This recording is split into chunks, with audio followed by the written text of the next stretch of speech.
ಜಾಲ್ವೆಂಚಿ ಗ್ರಾಮದಲ್ಲಿ ಮುಂದುವರೆದ ಕೋತಿಗಳ ದಾಳಿ, ಜೀವಾಪಾಯದಲ್ಲಿ ಗ್ರಾಮದ ಜನತೆ.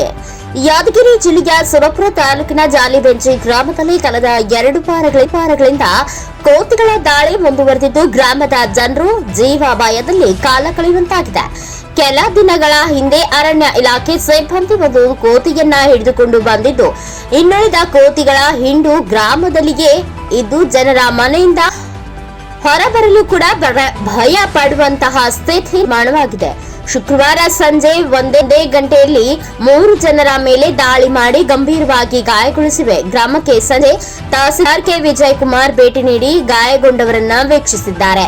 ಈ ಸಂದರ್ಭದಲ್ಲಿ ಗ್ರಾಮದ ಜನರು ಆಕ್ರೋಶ ವ್ಯಕ್ತಪಡಿಸಿ ಕೂಡಲೇ ಅವುಗಳನ್ನು ಸ್ಥಳಾಂತರಗೊಳಿಸಬೇಕು, ಇಲ್ಲದಿದ್ದಲ್ಲಿ ಗ್ರಾಮದ ಎಲ್ಲ ಜನರು ಅರಣ್ಯ ಇಲಾಖೆ ಕಚೇರಿ ಹಾಗೂ ತಹಸೀಲ್ದಾರ್ ಕಚೇರಿಗೆ ಮುತ್ತಿಗೆ ಹಾಕುವುದಾಗಿ ಎಚ್ಚರಿಸಿದ್ದಾರೆ.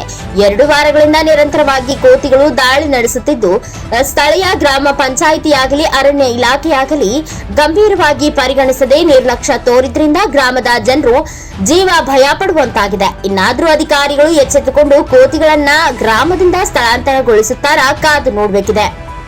Devaraj Hugar, NKS TV 4 news, Yadgir. ಆಯ್ತಾಯ್ತು ಸರ್.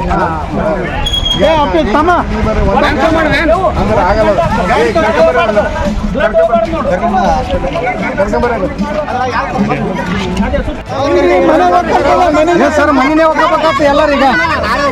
ಅದೇ ಸರ್ ನೋಡ್ರಿ ನಿಮ್ ಪುಣ್ಯ ಬರ್ತದ, ಇಲ್ಲಾಂದ್ರೆ ನಾವ್ ಏನ್ ಸರ್ ಸಿಕ್ಕರಿಗೆ ಕಡೆ ಕಟ್ಟಿಬಿಟ್ಟವ. ಏನಿದು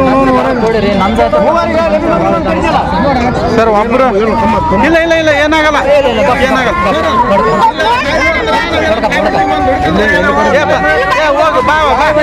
ಸಿಗೋದಿಲ್ಲ. ಸ್ವಲ್ಪ ಕರ್ಕೊಂಡು ಹೋಗ್ತೇವೆ, ಆಂಬುಲೆನ್ಸ್ ಕೂಡಿಸಿ ಹೋಗಮ್ಮ.